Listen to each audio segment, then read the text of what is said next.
Alors Nemesis Retaliation, c'est Nemesis 3. C'est le prochain Nemesis qui va sortir, qui va être en financement participatif jeudi 24 novembre 2023. Donc je ne sais pas quand est-ce que vous allez voir cette vidéo, mais si vous la voyez à sa sortie, la campagne va pas tarder à commencer. Et en fait, je voulais faire cette vidéo pour faire un récapitulatif de tout ce qu'il y a à savoir sur ce jeu, donc Nemesis 3, et tout ce qu'il va apporter par rapport au nouveau, par rapport à cette nouvelle version, par rapport aux anciens. Et surtout, si jamais il y a des changements qui vont être cool, et d'autres moins cool, on va voir tout ça ensemble. J'ai fait un petit peu un check-up de tout ce que j'ai pu apprendre sur le jeu, et on va checker tout ça ensemble. Donc, Nemesis Retaliation, c'est donc un nouveau Nemesis, sauf que cette fois-ci, on va avoir sa base à construire dans les deux anciens, donc dans Nemesis et le deuxième Nemesis Lockdown, que j'ai revendu. Voilà, je le dis, je l'ai dit dans ma dernière vidéo, j'ai expliqué pourquoi. Et c'était un plateau de jeu qu'on dépliait, et en fait on était sur le plateau, bon il y avait les tuiles qu'on ne savait pas dans quel agencement ils étaient, donc les tuiles de salle, mais là en fait on va carrément construire, donc ça va vraiment être un dungeon crawler en fait, ça va être on va explorer un donjon, donc on va explorer un vaisseau, ou une base, là ça va plus être une base, c'est une base ouais je crois, hein. Et du coup, on va explorer en plaçant les tuiles au fur et à mesure, et ça va nous créer notre terrain de jeu, on va un peu le façonner un peu comme on veut, et ça peut être cool. Alors on va parler des nouveaux personnages et de leur façon de fonctionner. Cette fois-ci, dans ce nouveau Nemesis, ils vont fonctionner différemment. Ils vont avoir un système d'étoiles. C'est un système d'étoiles qui va leur donner une sorte d'importance. Donc le capitaine va avoir plus d'étoiles. C'est un peu comme les étoiles sur un gilet, quoi. C'est le commandant va commander le machin, etc. Et donc plus le personnage va avoir d'étoiles sur sa fiche de personnage, plus il va pouvoir commander les autres. Donc il va sûrement avoir des cartes pour pouvoir donner des ordres et pouvoir diriger les autres. C'est-à-dire qu'on va pouvoir les faire se déplacer dans d'autres pièces facilement. Alors je sais pas trop comment est-ce qu'on va choisir, je pense qu'on va les choisir au pif, hein, les personnages, parce que quelqu'un qui a 4 étoiles va commander quelqu'un qui a 3 étoiles. Donc si on a 3 étoiles, on sait qu'on risque de se faire commander. Après, donc du coup, ça doit coûter une action au personnage qui a les 4 étoiles pour pouvoir commander un autre personnage. Alors ensuite, pour les blessures légères et blessures graves, ça va se passer un petit peu différemment. Bon, ça reste dans la même veine. Ça va se situer au-dessus du plateau personnage, et on va avoir un petit cube à déplacer, au lieu de placer notre petite bille plate pour dire qu'on a eu une blessure légère, une blessure grave, etc. Cette fois-ci, on va avoir un petit cube rouge qu'on va décaler en fonction des blessures qu'on prend. Dès qu'on prend une blessure, on va le décaler. Par contre, si on prend une blessure grave, on va le placer directement sur la zone là où est notre cube. Ça va donc décaler notre cube à l'autre zone d'à côté. Voilà.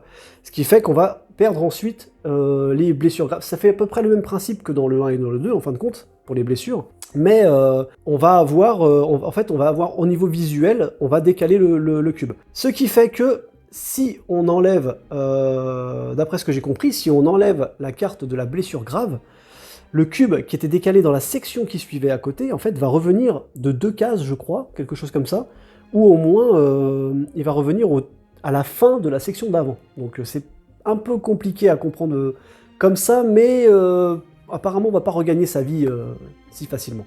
Alors ensuite, pour ceux qui ont suivi la campagne ceux qui ont suivi la campagne ou qui sont un petit peu au courant de près ou de loin par rapport à ce jeu, il y a un gros changement par rapport aux anciens Nemesis. Aux anciens Nemesis, on affrontait des petites créatures.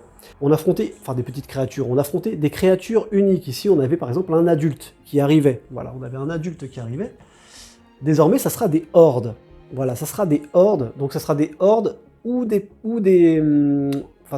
peut y avoir des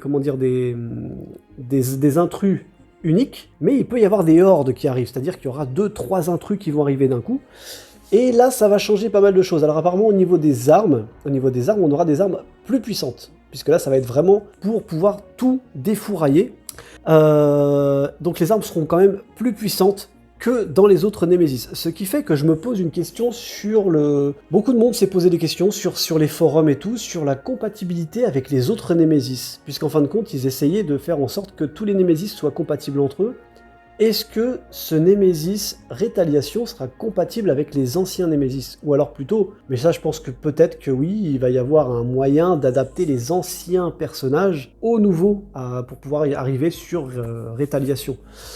On verra bien. Alors ensuite, toujours sur le plateau personnage, les mains droite et main gauche sont un peu mieux réparties. Il y aura plus les deux petits emplacements en bas. Il y aura vraiment un emplacement droite et un emplacement gauche. Ce qui fait que au niveau visuel, ça va être quand même beaucoup mieux.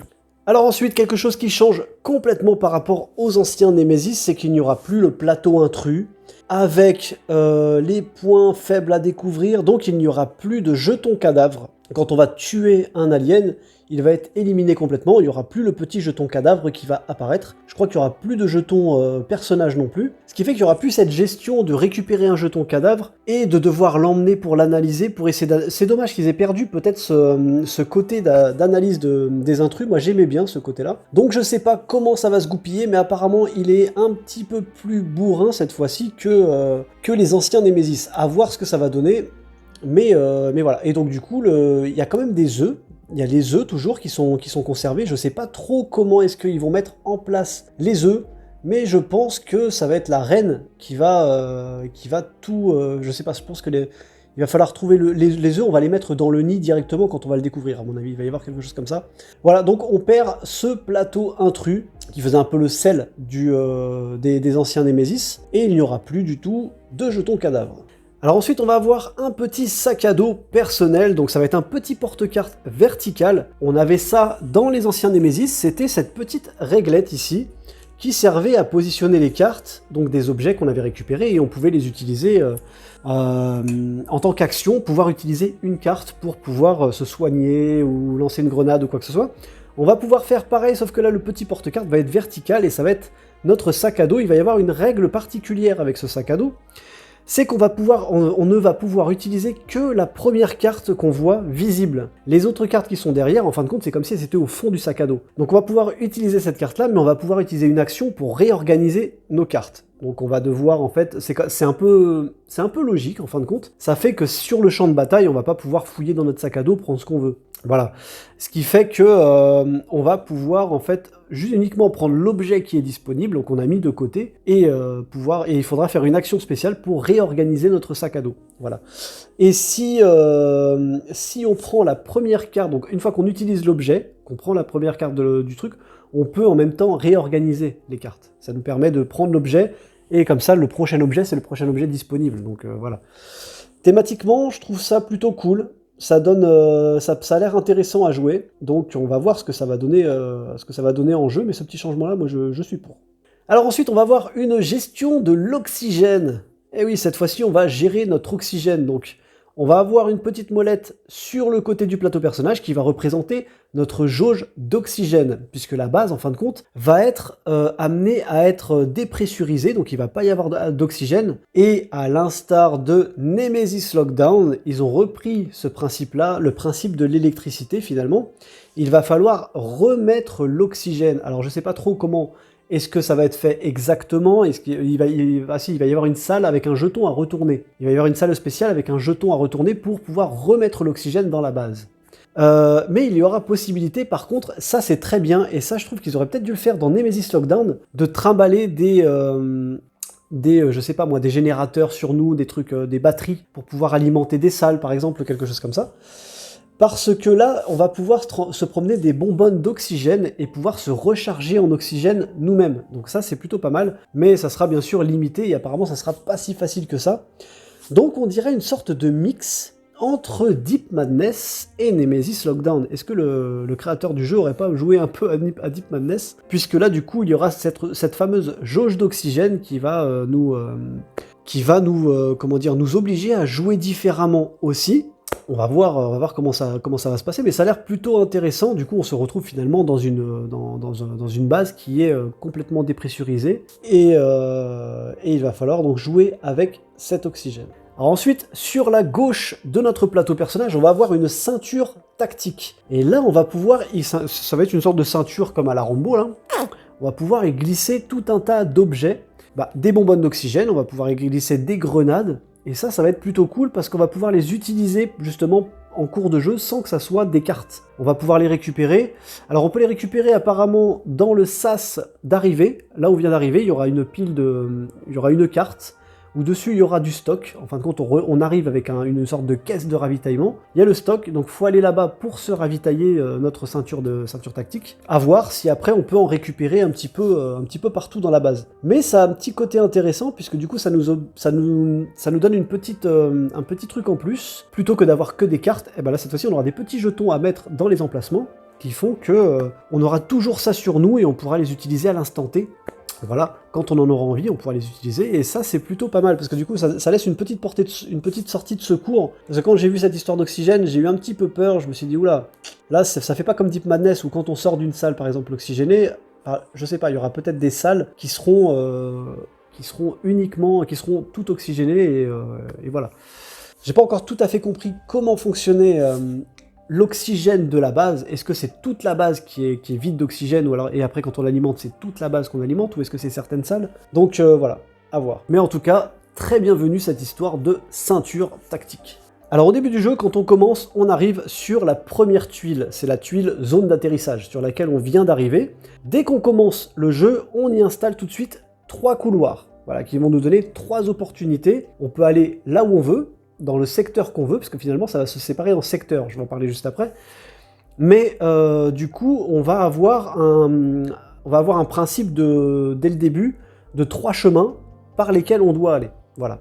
Ça va fonctionner après par un système de cartes. On va piocher des cartes. Quand on va se déplacer, on va piocher une carte qui va nous dire quelle salle quelle salle on découvre finalement, et quels couloirs sont reliés à cette salle. Donc voilà, en fait, on va découvrir le chemin grâce à des cartes qu'on va tirer. Et sur les cartes, ça fait un peu comme dans les autres Nemesis, c'est-à-dire que dessus, on va avoir, au lieu de retourner la tuile et de retourner le petit jeton, on va avoir la carte sur laquelle il va y avoir tout d'inscrit dessus. Est-ce que la salle est en feu? Est-ce qu'elle est en panne? Est-ce qu'il y a des trucs, des machins dans les couloirs, etc. etc. Oui, parce qu'il va y avoir un système aussi, là, de ce que j'ai vu, c'est que les aliens vont pouvoir être dans les couloirs, comparé aux anciens Nemesis, où ils se déplaçaient de salle en salle. Là, ils vont pouvoir rester dans les couloirs, mais pareil, on va en parler juste après. Mais en tout cas, c'est très intéressant déjà de commencer comme ça donne vraiment le petit côté dungeon crawler, donc de pouvoir choisir son embranchement, de partir de là où on veut, et en fin de compte, chaque partie sera complètement différente, et chaque map sera complètement différente, et ça, c'est cool. Alors pour les tuiles, elles seront séparées en secteurs, donc différents secteurs, le secteur A, le secteur B, etc. Et quand on va partir dans les embranchements, on va tirer en fait une tuile du secteur. Par exemple, on part sur un embranchement, on part dans le secteur A. Donc on va tirer une carte tuile secteur A. On va partir du côté secteur A, on va rester niveau secteur A. Les secteurs ne peuvent pas être connectés entre eux, c'est-à-dire qu'on ne peut pas connecter un couloir du secteur A au secteur B, sauf exception. En fait, chaque secteur va être indépendant finalement. Alors après, il va y avoir des façons de pouvoir les connecter. On va avoir des robots qui vont pouvoir creuser des couloirs. On va avoir des petites opportunités qui font que ça sera possible, mais de base, on ne peut pas apparemment connecter les secteurs entre eux. Donc chaque embranchement qu'on va choisir au niveau de la base va être un secteur. Donc le secteur A, le secteur B, puisque on va le voir plutôt en fin de vidéo, mais par exemple, l'hibernatorium sera apparemment situé en secteur B. Voilà. Chaque secteur aura ses zones, donc si on sait qu'on part dans le secteur B, on sait qu'on aura l'hibernatorium qui va être par là. Voilà, c'est comme ça que ça va se goupiller. On va avoir quand même une sorte de petit fil rouge finalement. Quand on va connaître un peu le jeu, on saura dans quelle salle principale vont pouvoir arriver dans tel secteur. C'est normal, il faut qu'il y ait quand même un petit fil rouge. Donc voilà, ça va être séparé en secteurs, mais les secteurs ne doivent pas être raccordés manuellement, comme ça, enfin volontairement, par une autre tuile, mais il y aura des moyens de le faire grâce à des robots. Alors pour parler des robots, il va y avoir des robots qui vont se promener sur la base, ou qui vont... alors je sais pas si c'est nous qui allons les fabriquer, ou... non, je crois qu'ils sont déjà sur la base, qui vont apparaître sur une tuile, je pense, quand on va tirer une carte, et ils vont être présents. Et donc, il va y avoir 4 robots présents sur la base qui vont avoir 4 fonctions différentes. On va avoir un robot médical, donc un robot médical qui va pouvoir nous soigner. Ces robots-là, on peut les commander à distance. Donc ça, c'est pas mal. On va pouvoir les commander à distance, donc on va sûrement avoir dans notre deck de cartes des commandes, ou alors il va falloir les commander d'un ordinateur pour qu'ils viennent vers nous, quelque chose comme ça. Ils vont pouvoir nous transporter des munitions, ils vont pouvoir nous transporter de l'oxygène, on va pouvoir mettre des choses sur eux, nous faire transporter des choses, et pour les emmener peut-être à d'autres joueurs aussi. Mais ils vont avoir chacun une fonction principale aussi, donc c'est-à-dire qu'il va y avoir un robot médical qui va pouvoir nous soigner, il va y avoir un robot technique qui va pouvoir réparer les salles, ils auront peut-être d'autres petites fonctions, hein, mais principalement c'est ça. Il va y avoir un robot ordinateur, voilà, c'est un robot finalement électronique, hein, un robot qui va avoir un système qui fait qu'il va remplacer l'ordinateur d'une salle. C'est-à-dire que si la salle n'est pas dotée d'un ordinateur, puisque à la base dans les jeux Nemesis, quand on découvre une salle peut être équipée d'un ordinateur. Et si elle est équipée d'un ordinateur, on peut faire des actions spéciales en fonction du personnage qu'on est. Si on est un hacker ou si un truc comme ça, on peut commander d'autres salles, on peut faire des trucs. Donc là, le robot aura une fonction ordinateur et on aura un robot militaire. Ça, c'est plutôt cool. C'est un peu un mix de tout finalement, et ça, c'est pas mal parce que dans l'extension Aftermath, ils avaient implanté des tourelles. Et ça, c'est vraiment bien. Moi, maintenant, je fais mes parties avec tous les jetons exploration d'Aftermath et les tuiles d'Aftermath, parce que j'aime beaucoup, même quand je fais une partie de base, parce qu'on peut tomber sur une tuile tourelle, ça c'est top. Donc les tuiles tourelles, c'est une tourelle qui apparaît, et on sait pas si elle est gentille, méchante, donc voilà. Si elle attaque les intrus, si elle attaque tout le monde. Donc là, peut-être que ça sera le même principe, et là c'est un robot qui se déplace. Donc là, le robot va pouvoir se balader et faire des dégâts. Alors à qui? Peut-être à tout le monde, peut-être aux intrus, peut-être à nous.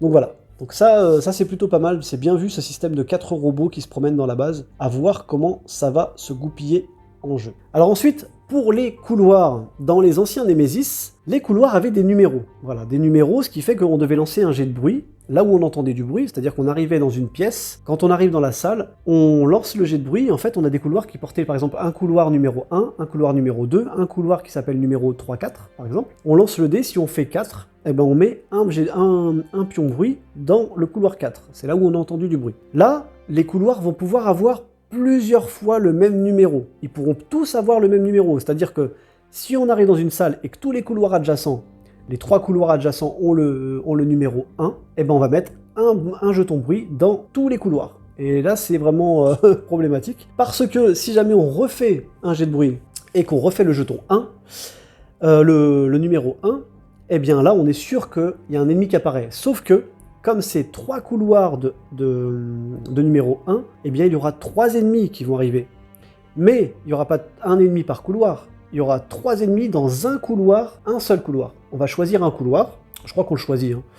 On va choisir un couloir, et là par contre on prend tous les ennemis, tous les ennemis, donc un ennemi de chaque couloir, qui va apparaître tous dans le même couloir. Et là ça va être un peu plus problématique, puisque c'est là que je pense que ça crée la horde finalement. Donc voilà. Là, ça va être un peu plus compliqué, et c'est pour ça, je pense qu'ils ont créé des armes un peu plus puissantes pour qu'on puisse un petit peu défourailler tout ça. Parce que si on avait eu le même principe que dans les anciens Nemesis, à tirer avec notre petit pistolet, on aurait été dans la merde pour buter 3 bestioles dans un couloir. Voilà. Donc ce petit changement-là, moi je l'aime bien, parce que ça va nous obliger à être un peu plus prudents. Ouais, ça va nous obliger à être un peu plus prudents et à faire un peu plus attention, parce que là, vraiment, les couloirs, s'ils ont tous le même numéro, on n'est pas dans la merde.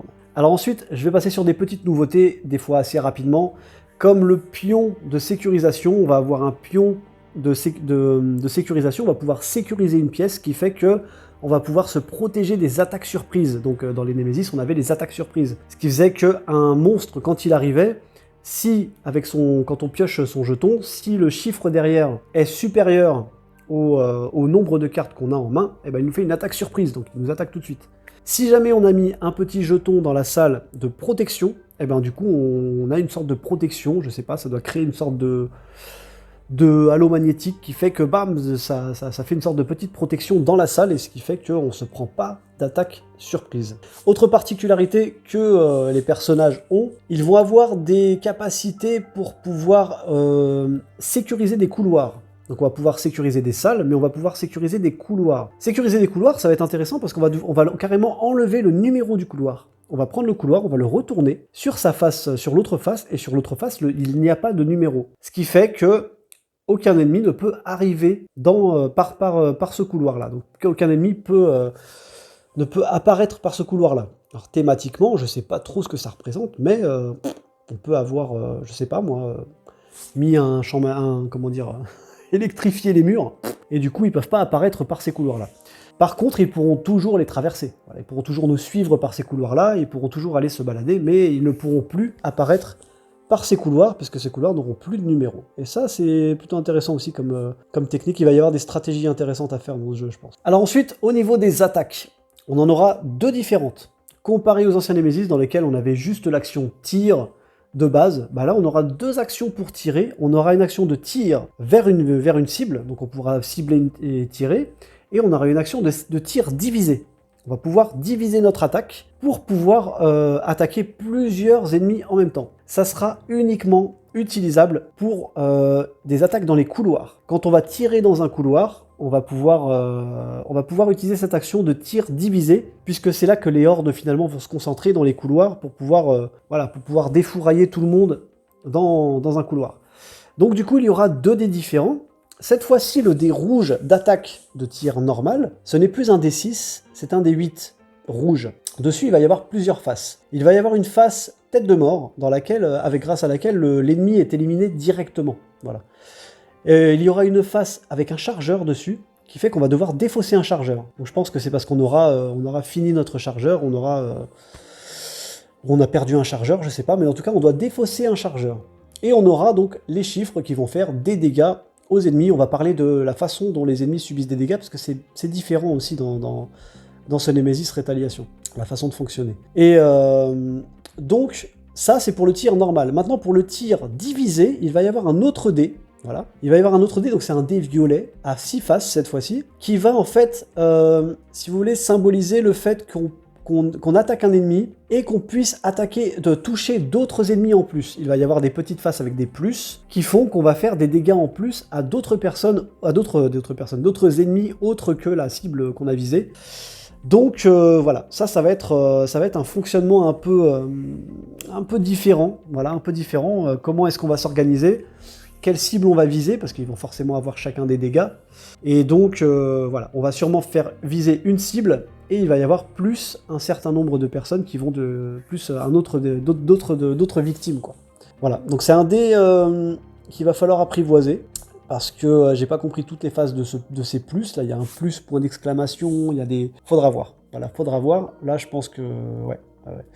Donc là c'est du preview, hein. C'est vraiment j'ai beaucoup regardé des vidéos, je me suis beaucoup renseigné sur plein de choses, j'ai regardé sur la page GameFound et tout pour comprendre tous les mécanismes de ce Nemesis Retaliation. Mais alors par contre il y a des petites phases de flou qui sont encore... Si vous avez les infos exactes, n'hésitez pas à les mettre en commentaire. Si vous voyez que moi je suis dans le flou, rajoutez ou alors corrigez-moi si j'ai dit une connerie, n'hésitez pas. Voilà, donc du coup ce dé-là va être uniquement quand on va faire des tirs dans les couloirs, ce dé violet, pour des tirs divisés. Voilà, donc ça sera pas mal. Donc on va utiliser deux dés différents. Autre particularité que j'ai pas parlé, c'est le dé, je fais une petite parenthèse là-dessus, ce qui est bien, c'est que le dé de bruit maintenant n'est plus noir, il est jaune. C'est bien. Ils l'ont mis de la même couleur que les jetons bruit. Et finalement, c'est pas plus mal au niveau thématique, voilà, plutôt que d'avoir un dé noir. Et j'avoue que le dé noir, plusieurs fois on le cherche sur le plateau, puisque le plateau est noir sur Nemesis, et il est un peu sombre aussi sur Lockdown, donc des fois quand on lance le dé, des fois on le cherche, on sait plus trop où il est. Là, le dé jaune, on va bien le repérer, je pense. On va bien le repérer. Donc voilà. Voilà pour les dés et les attaques. Comment ça va se passer dans ce nouveau Nemesis. Alors maintenant, comment est-ce qu'on tue les ennemis? Dans ce Nemesis, plus de cartes. Il n'y a plus l'histoire des cartes. Ça, c'est un petit peu dommage. J'aimais beaucoup, ils auraient dû garder ça parce que ça faisait un petit peu la signature de Nemesis. Il n'y aura plus les cartes qu'on va devoir regarder pour savoir, qu'on va devoir tirer. Ah, il a 5 points de vie, j'ai fait 4 dégâts. Ah, il a 6 points de vie cette fois-ci. C'est dommage, parce que pour moi, ça symbolisait le fait qu'il est résistant ou pas. On ne sait jamais finalement si on l'a vraiment tué, comme dans un film, quoi. Des fois, ils doivent le rachever derrière. Ça fait vraiment thématique, et là, ça va être différent. Comment ça va se passer? On va l'attaquer, on va lui faire des dégâts. Admettons qu'un ennemi a 3 dégâts. Il a 3 dégâts sur lui. On lance le dé pour lui faire un dégât de plus. Si le résultat du dé est supérieur au nombre de dégâts que l'alien a déjà, il reprend un dégât. Vous voyez ce que je veux dire? Si par exemple je lance le dé, je fais un 5, il avait 3 dégâts, il prend un dégât de plus, tout simplement. Mais il n'est pas mort. Et c'est en fait pour le tuer, il faut lancer le dé et faire moins de dégâts, il faut faire que le chiffre soit moins élevé que le nombre de dégâts qu'il a. Je ne sais pas si je me suis bien fait comprendre. Je récapitule, plus ou moins. Il faut que le résultat du dé soit inférieur au nombre de dégâts que possède la bestiole pour qu'il meure. Pour lui faire un dé, si le résultat du dé est supérieur au nombre de blessures qu'il a, il ne prend qu'un seul dégât. Il ne prend qu'un dégât. Voilà.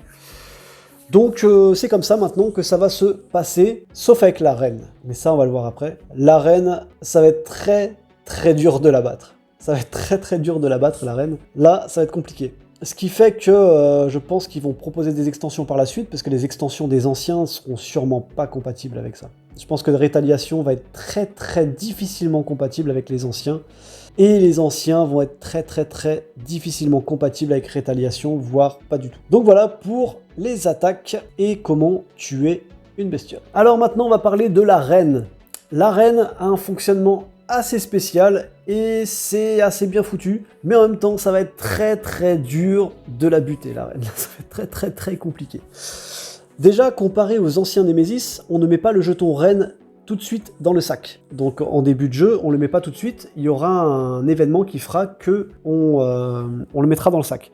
L'événement, ce sera que lors de la phase événement, on tire un jeton adulte, et bien là on enlève le jeton adulte et on met la reine à la place. C'est un peu ça sous-entend que l'adulte a muté et s'est transformé en reine, quoi. Ensuite, pour la reine, comment est-ce qu'on la tue? Alors la reine, on va lui faire des dégâts.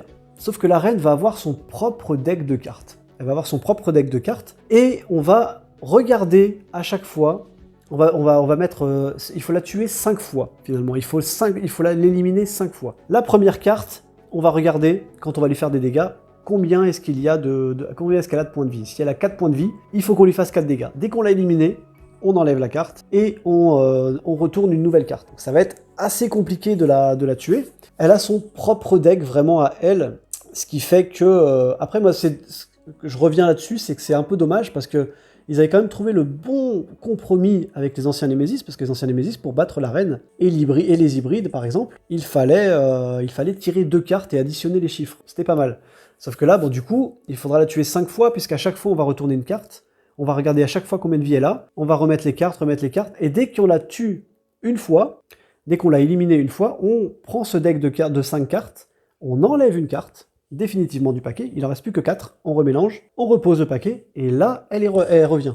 Donc voilà, 4 cartes cette fois-ci, on la tue une fois, hop, on enlève une carte, on remélange, vous voyez, et voilà. Et d'après ce que j'ai vu, il y a une fonction, il y a un moyen de mettre en place ce deck, et quand on fabrique le deck de la reine, on met une des cartes vierges dedans. Voilà.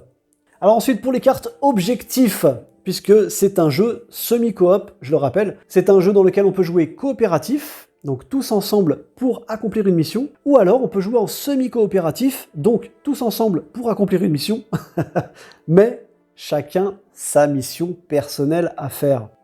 Et là, c'est différent, parce que si on joue en coop, on a aussi chacun sa mission personnelle à faire, mais on peut se la dire finalement, puisque on a chacun il faut que tous les objectifs soient remplis. Aussi bien ceux qu'on a en main, que... Oui, j'ai spoilé parce que j'allais dire quelque chose, parce qu'en fin de compte, dans ce Némésis Rétaliation, c'est différent. Je vais vous expliquer. En fin de compte, dans les anciens Némésis, chacun devait accomplir ses missions en coopératif. Donc tous ensemble. Tout le monde devait accomplir toutes les missions de tout le monde. En semi-coopératif, c'est-à-dire qu'on est ensemble sans être ensemble, c'est-à-dire qu'on agit ensemble pour le bien commun du truc, mais on a chacun notre objectif personnel. Notre objectif personnel, c'est peut-être que lui meure pas, que lui meurt, ou que lui meurt pas, ça dépend le truc, mais en général, c'est que lui meurt. Et dans ce nouveau Némésis, on va avoir une mission pour tout le monde, c'est-à-dire qui va être montrée sur le plateau de jeu, que tout le monde doit accomplir. Voilà, en fait, on doit agir ensemble pour effectuer cet objectif. C'est pas mal, parce qu'en fin de compte, dans les anciens Némésis, on n'avait pas spécialement d'intérêt commun, à part vraiment faire sa mission, finalement. L'intérêt commun, c'était dans le 1 que le vaisseau soit en vie et tout, mais tout le monde ne voulait pas non plus que le vaisseau survive, qu'il n'explose pas, quoi.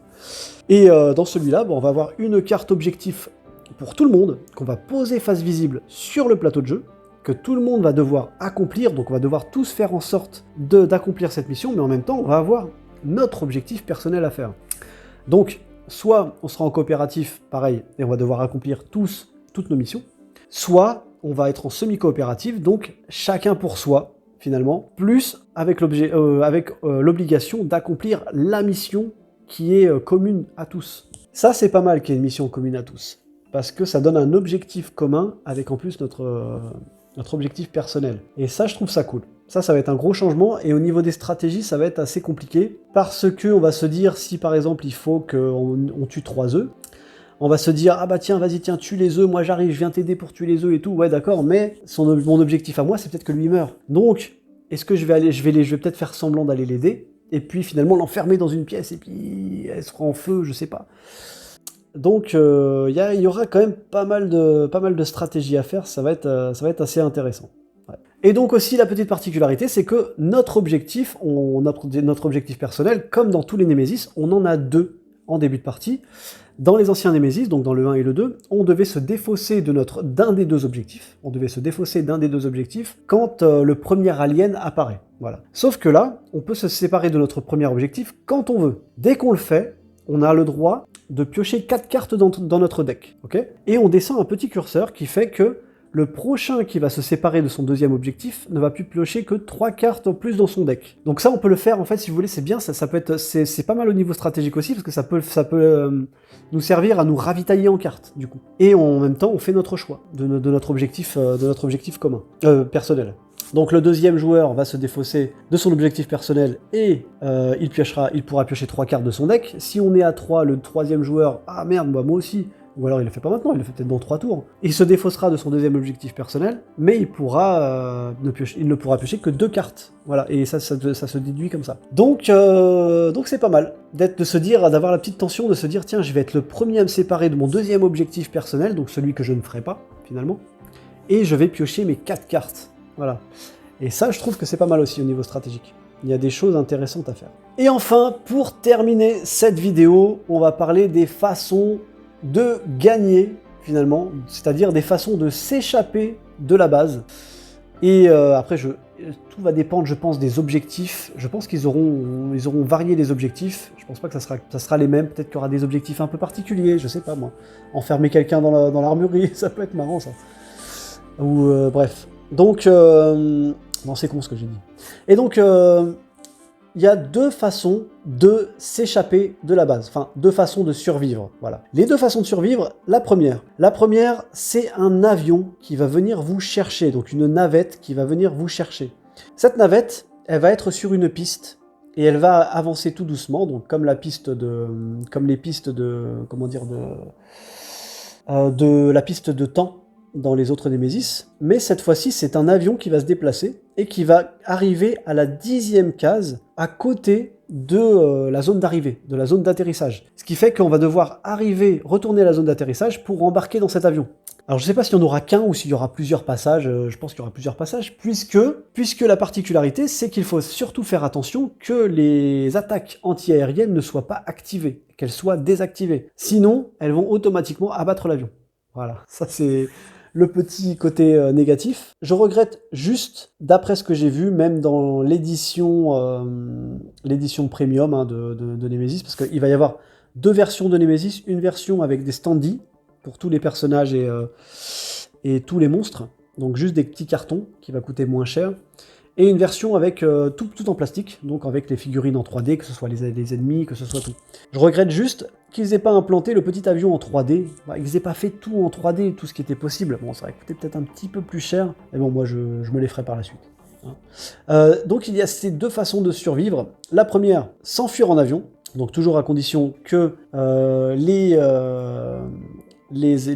missiles anti-aériens soient désactivés. Donc ça, je pense qu'il y en a qui vont s'amuser quand ils vont attendre qu'il y en ait un qui aille s'échapper en avion, peut-être, et à voir comment ça va se goupiller. Et la deuxième façon de survivre, c'est comme dans les autres Némésis, enfin comme dans Némésis 1, puisque le 2 c'était une chambre d'isolement. La deuxième façon de survivre, c'est de retourner en hibernation dans la chambre d'hibernation. Parce que là, la chambre d'hibernation du 1 est de retour. Et ça, c'est cool, parce qu'on se retrouve dans une base avec les chambres d'hibernation. Voilà. Sauf que, du coup, si vous hibernez, il faut que vous soyez sûr de ce que vous faites. Parce que vous n'êtes pas à l'abri que quelqu'un détruise la base. Voilà. Parce qu'il y a toujours le principe d'autodestruction de la base, qui fait que si vous êtes en hibernation, boum.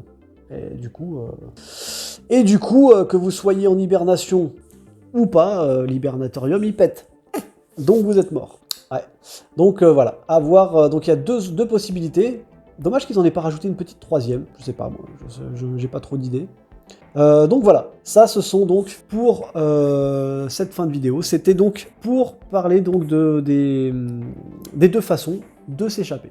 Voilà, je pense qu'on a fait le tour. Si vous avez d'autres nouveautés en tête par rapport aux anciens Nemesis dont j'ai pas parlé, n'hésitez pas à en parler. J'espère que ça vous a fait plaisir et je vous invite à aller voir, là j'ai vu quelques vidéos déjà de gameplay, des gens qui ont reçu des prototypes et qui ont, c'est des anglais pour l'instant, qui ont reçu des prototypes et qui ont commencé à faire des parties de ce jeu. Je vous invite à aller jeter un coup d'œil si vous voulez voir un petit peu de gameplay. Moi, je vais les regarder. Je vais les regarder, ces vidéos de gameplay, parce que voir une partie, même en anglais, voir ce que ça donne, ça peut être intéressant. Et voir comment toutes ces petites mécaniques différentes qui ont été ajoutées dans ce nouveau Nemesis peuvent apporter à une partie. Et j'ai hâte de recevoir celui-là. Je suis pas prêt de le recevoir, mais j'ai hâte de pouvoir mettre mes mains dessus et voir ce qu'il va donner, parce qu'un Nemesis en dungeon crawler, ça peut être cool. Voilà, bon, je m'arrête là. J'espère que cette vidéo vous a plu et que ça vous a donné une petite orientation pour ceux qui ne savaient pas du tout où allait ce Nemesis Retaliation, donc Nemesis 3. N'hésitez pas à me faire vos retours dans les commentaires, likez, partagez, abonnez-vous si vous n'êtes pas déjà abonné. Si vous tombez sur cette vidéo par hasard, pensez à vous abonner, hein, ça fera toujours plaisir. Et sur ce, je vous fais des bisous et je vous dis à la prochaine. Ciao, ciao.